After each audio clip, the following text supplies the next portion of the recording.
So this is an incident where you have what's called a proxy, Walker stalker, organized stalker, street terrorism. And so they'll come up and utilize the same tactics that your neighbors do. This is how you establish what a network does. So this proxy will come up out of line of sight, but I have a window on the side of the small rental that I have. So they'll pull up out of line of sight. But the reason why I was cued on this one was because he started making noise, which is the slamming, repeated slamming sounds. Now, in the video, they make it sound lower. What they do is they do it as loud as they can. So this is a proxy who comes in.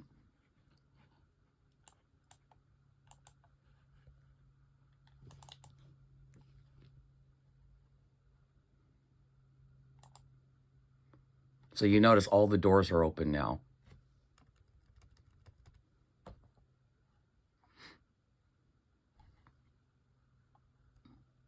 Oh, sorry, let me play it.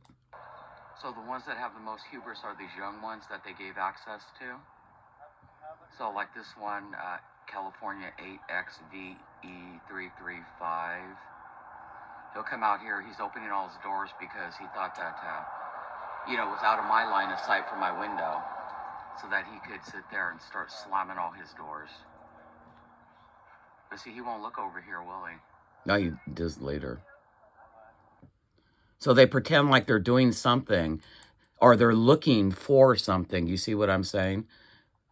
And then what happens is I will have to hear them. But see, the reason why I got up was because of all the slamming. Now, this was out of my line of sight from my window here. So remember, he had all these doors open. He closed that one. Show up. Yeah. With their noise campaigns or their dogs. They're the walker stalkers that come into your neighborhood. They're fascist fucking pigs. So in this case here, he will then proceed to shut all the doors. He goes back and slams. Okay. So what I'm trying to tell you is that he's already done it. That's what cues me. What the hell's going on? So I'll get up. And in this case, the guy got caught with all his doors open, which he was doing as a proxy. They're a network. They're going around all kinds of neighborhoods. They're being trained how to do it. And then they export these type of tactics. So then what I'm doing is I'm showing that you can tell that they're doing it on purpose because of the following. And what you're also going to hear is at the end, I'm videotaping down the street. I have a neighbor from across the street who seems to hear what I'm saying, and then he wants to provoke a situation and incite a situation. So they go around trying to proclaim that I, as the targeted individual, is the one that's starting everything. What you're going to hear is, I didn't even know he was there because I was videotaping this to show the proximity of why would you park here if you have all this available parking down the hill. So what you're doing is you're coming there to create noise as a proxy, as a networked individual from this domestic terrorist organization, state, corporate, and academia sponsored, sanctioned, and covered up. So hold on. So remember, he's here.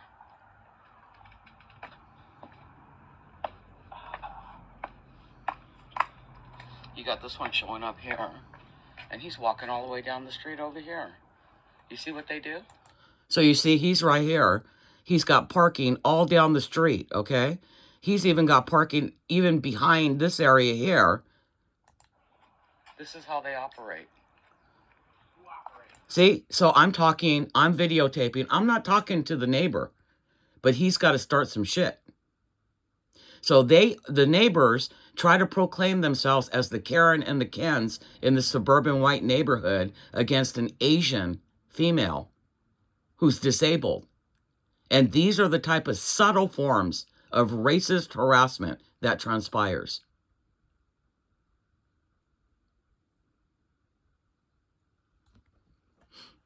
So again, you hear him say, ooh, okay, I'm not even doing anything. I'm doing my shit. And then they got to come up into my business. And then when I respond, the first thing they do is go and run and say that they're the victims. So here's another form. You saw there's a video of the neighbor who parks his car so he can slam the car doors. It's posted. Now I'm sitting here videotaping, and here's another neighbor who wants to start some shit with me.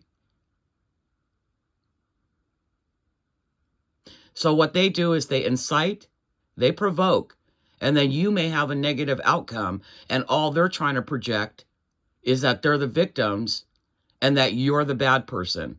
These are Karen and Kens in training off Eardley Avenue.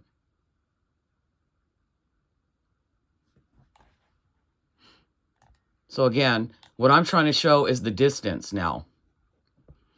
So why do you need to park here? Oh, that's right. You had all your doors open so you could slam them. You're a proxy. You don't live in this neighborhood.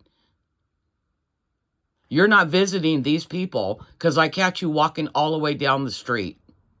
And they do this all day long. On the weekends, it's like training. And they come out repeatedly. So remember, he's here.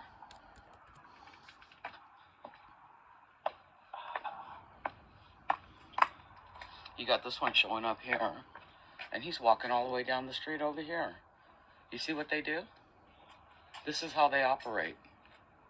Who operate? I don't know, your friends at the Department of Defense?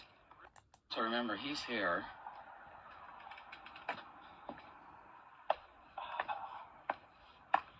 My bad. You got this one showing up here. And he's walking all the way down the street over here. You see what they do? This is how they operate. Who operate? I don't know, your friends at the Department of Defense? So you see, I'm not doing anything. He started it, so I gave him an answer. Then he wants to go off on me. Well, it's none of his business, right? So they keep saying that I'm in their business. No, they're in my business, and I'm responding to the incitement, the provocation, and the intentionality of what subtle organized harassment does in communities to try to get the victim to leave the area or to make them look bad. So I've got two neighbors who I'm showing you how they intentionally incite situations.